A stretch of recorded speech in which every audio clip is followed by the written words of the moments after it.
Namaste, ladies and gentlemen. I welcome you to this press briefing by Secretary West in the Ministry of External Affairs, Shri Tanmay Lal. He will be briefing us on the ongoing visit of the President of the Government of Spain to India. On the stage, we are also joined by Mr. Piyush Srivastava, Joint Secretary, Europe West in the Ministry of External Affairs. With that, I give the floor to Secretary West to make his opening remarks. Sir, the floor is yours.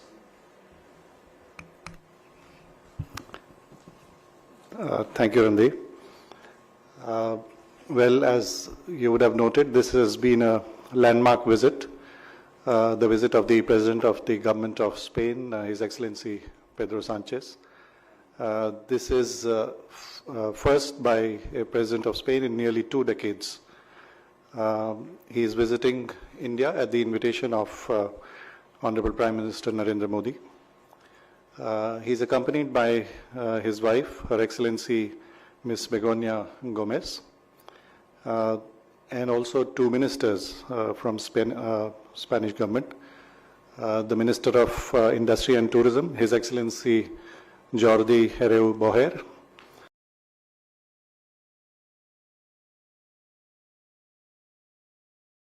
and the Minister for Transportation and Sustainable Mobility, His Excellency Oscar Puente Santiago.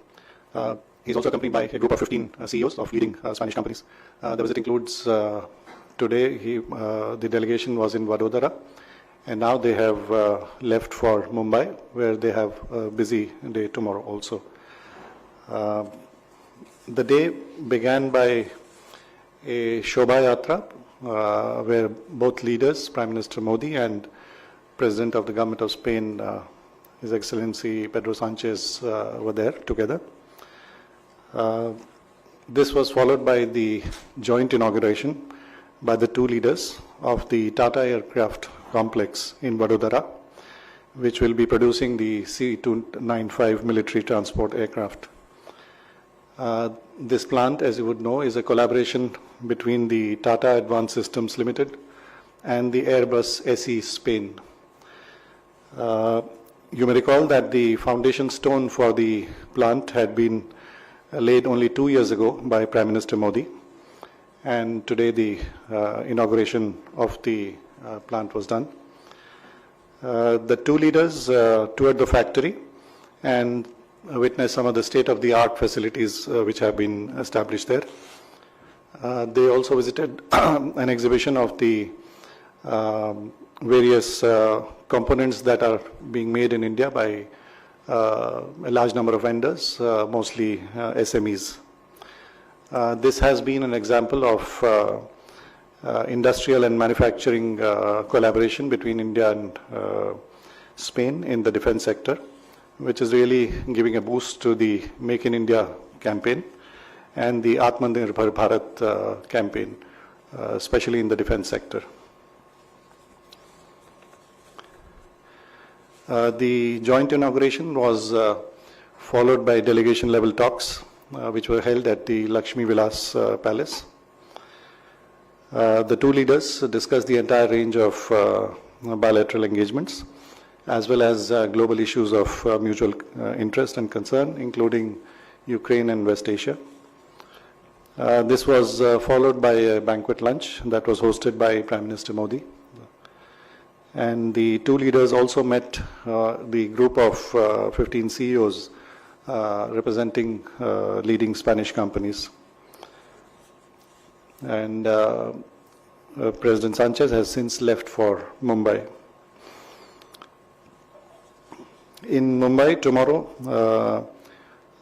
he will be addressing the India-Spain Business Summit along with the Honorable Minister for Road Transport and Highways, Shri Nitin Gadkari. The Business Summit is being organized by CII and DPIIT, along with the ISEX, which is the trade and investment body from Spain. They will also, the President will also address a CEO forum, which is being organized by FICCI and DPIIT, along with the Chamber of Commerce of Spain. The program also includes the fourth India-Spain Forum, which will be held jointly organized by the ORF and the Spain-India Council Foundation. Honorable Governor of Maharashtra, Shri C.P. Radhakrishnan, will call on the President and host a lunch in his honor. In the evening, an interaction is expected with the stakeholders from IT and film industry. This visit contributes to the growing India-Spain partnership, which has various aspects, especially trade and investment. Spain is an important partner within the European Union. They had held the presidency of the EU last year in the second half. Spain is a member of the NATO. It is the 15th largest economy in the world and growing. Spain is also the 5th largest economy within the EU. And Spain is also among the top 10 defense exporters in the world. Bilateral trade, India and Spain is now of the order of $10 billion annually. And total investment from both sides ranges, in the case of Spain, $4 billion into India and almost $1 billion by Indian companies in Spain. As many as 230 Spanish companies have business presence in India, and around 80 Indian companies have business presence in Spain. The areas of collaboration are very wide-ranging, from energy to logistics, transportation, chemicals, pharmaceuticals, and IT, among others. There are an estimated more than 75,000 persons of Indian origin in Spain. Every year, almost 250,000 Indian tourists visit Spain, and around 40,000 Spanish tourists visit India. Also importantly, India has operationalized a consulate general in Barcelona in August, a couple of months back this year, and Spain is opening a consulate in Bengaluru. The ongoing visit builds upon several continuing high-level exchanges. The External Affairs Minister had met Foreign Minister Alvarez in September last month in New York on the sidelines of the UNGA. The Spanish Foreign Minister had visited India twice last year in the context of G20 meetings. He had also visited India in 2022. This year, the third Vice President and the Minister for Ecological Transition of Spain visited India in February, and the Secretary for Defense of Spain had visited India in March. Foreign Office consultations were held in October last year, and the Joint Commission on Economic Cooperation was held also last year. So this visit builds upon these continuing high-level exchanges. A joint statement is being issued, which will be available shortly. Several MOUs have also been signed during the visit. These include areas such as railways, customs, a fast-track mechanism for facilitating investments and other trade issues, cultural exchange program for the year 2024 to 2028, a audio-visual joint commission, and also the year 2026 is being designated as the India-Spain Year of Culture, Tourism, and Artificial Intelligence.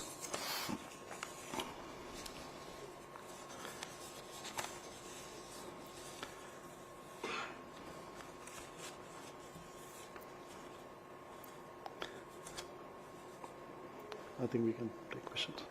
So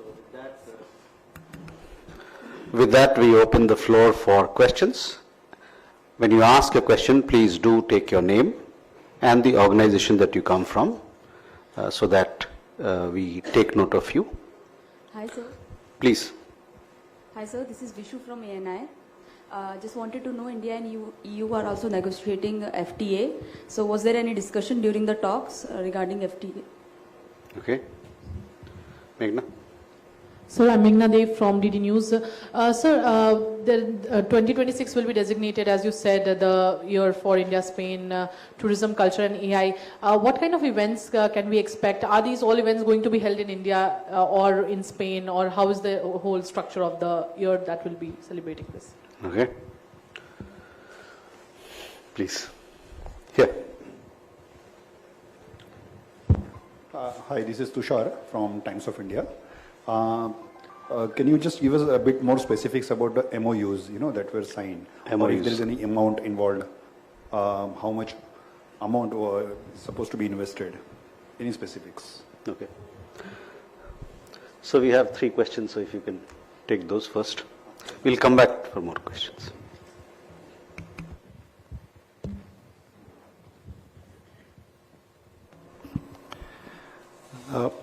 As you are aware, the negotiations on an FTA and investment agreement between India and the European Union are ongoing. And this is an issue which is of interest to both sides, including India and Spain. And both are, wanting an early and ambitious agreement to be finalized, which will be of interest for both sides. So yes, this is both sides are interested in ambitious and meaningful FTA agreement.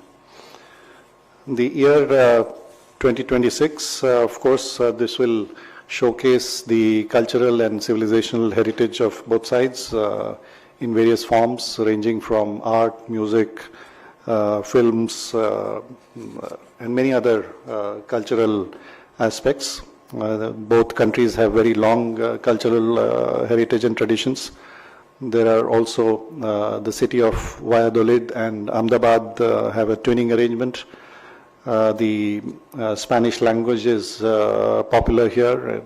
Indian films and yoga and Indian cuisine are also popular in Spain.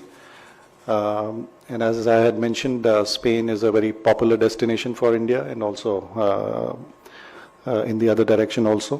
The number of tourists from Spain to India is increasing. So this whole year will celebrate all these aspects by holding various exhibitions, seminar, performances in both countries. So it will be really a rich cultural agenda for that year between our two countries.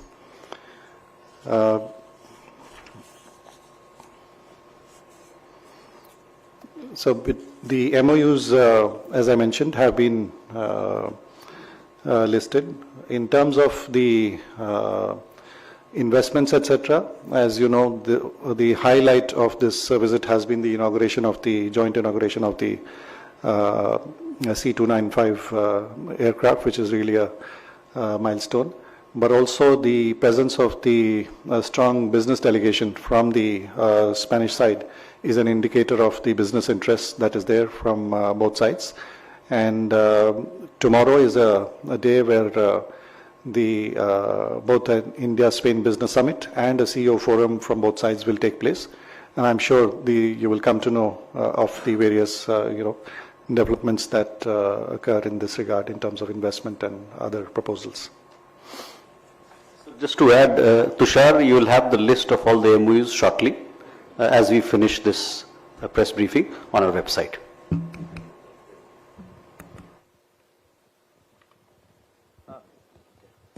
So this is Jignesh Parikh from Gujarat Samachar newspaper. So can you throw some light on the project which was inaugurated earlier in terms of investment, how much investment is being done in this specific project in Baroda? And employment also. You have a question there? Yeah.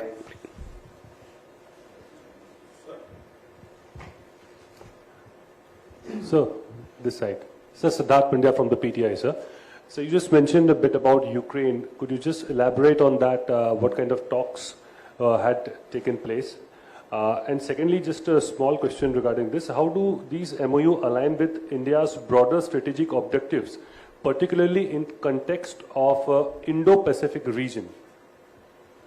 Okay. We have a question there. Yeah. Myself, Sheetal Parmar. I am from State Information Department. My question is, as you have said that this event is a landmark event for India, how business opportunity will increase after this event in India? ठीक है. Sir.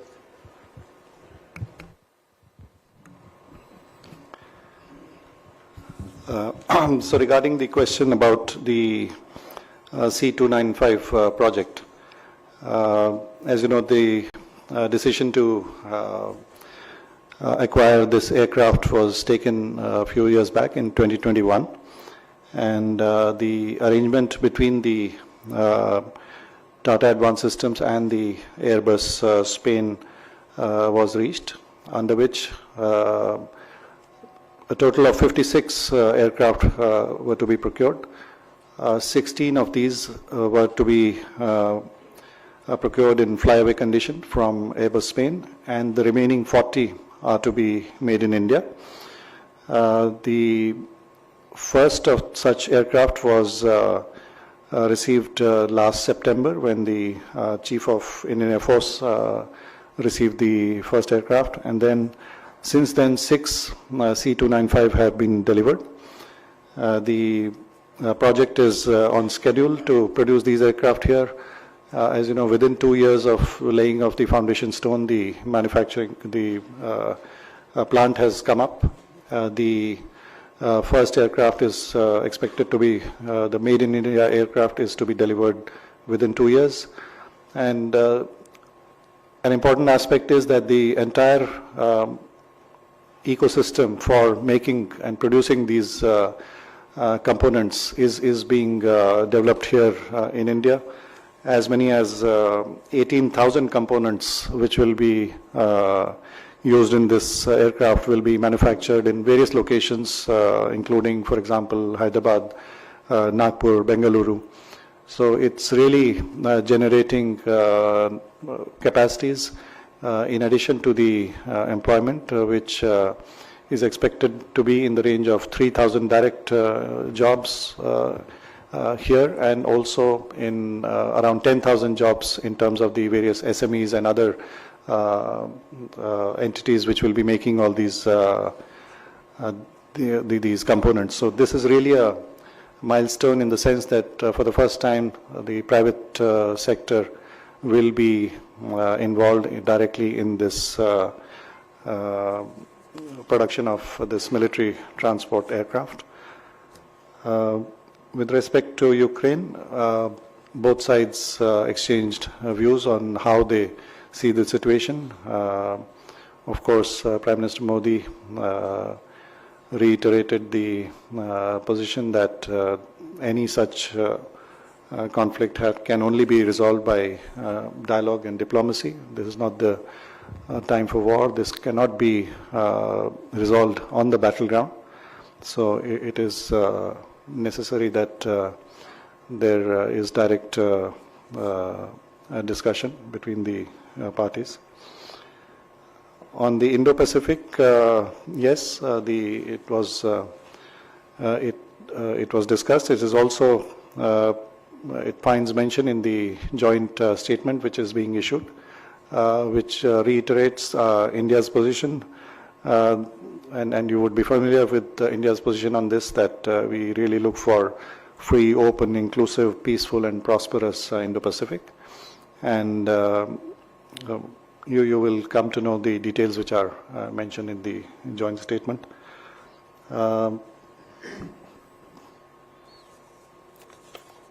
In terms of business opportunities, I think there are a number of areas in which Spanish companies are active in India and also in Gujarat. In fact, in Gujarat, in automotive sector, in pharmaceuticals, chemicals, and logistics. And in that context, it is interesting to note that the Gati Shakti University that has come up in Gujarat, which really is one of its kind by focusing on logistics and transportation sectors. And that is an area of close collaboration between Spain and India. Spanish companies have a lot of competence in many areas relating to transport and logistics. Their Minister for Transport and Sustainable Mobility is part of the delegation. An MOU on cooperation in railways has been signed, which will look after the maintenance and safety and other training aspects. So many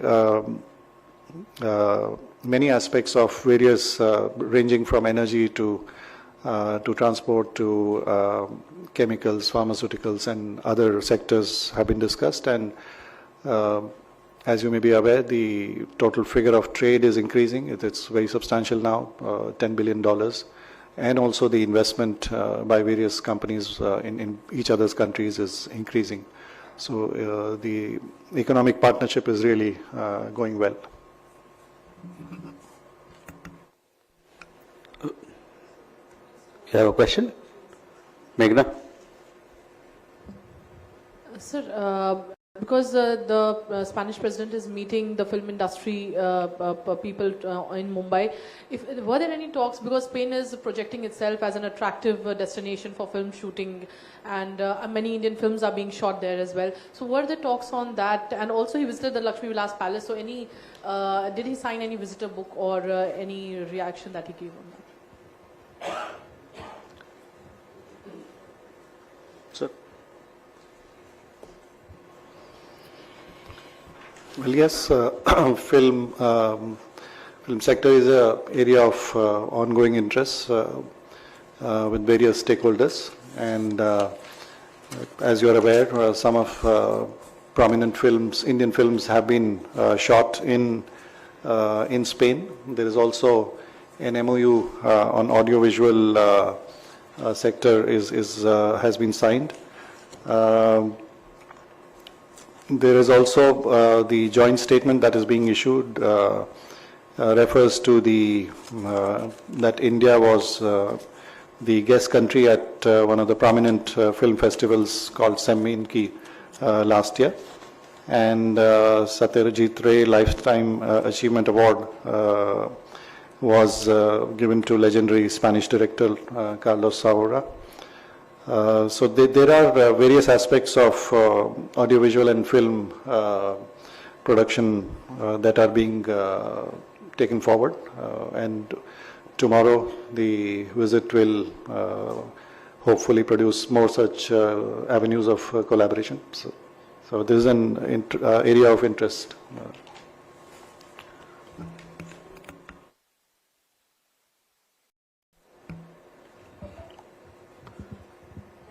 Wanted to know about the submarine deal, whether there was any discussion regarding the P571 submarine deal. Last question.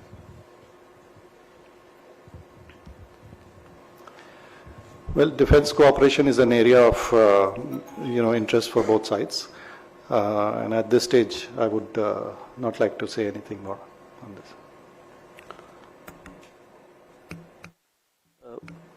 Thank you, ladies and gentlemen, for your presence. With this, we come to the close of this press briefing.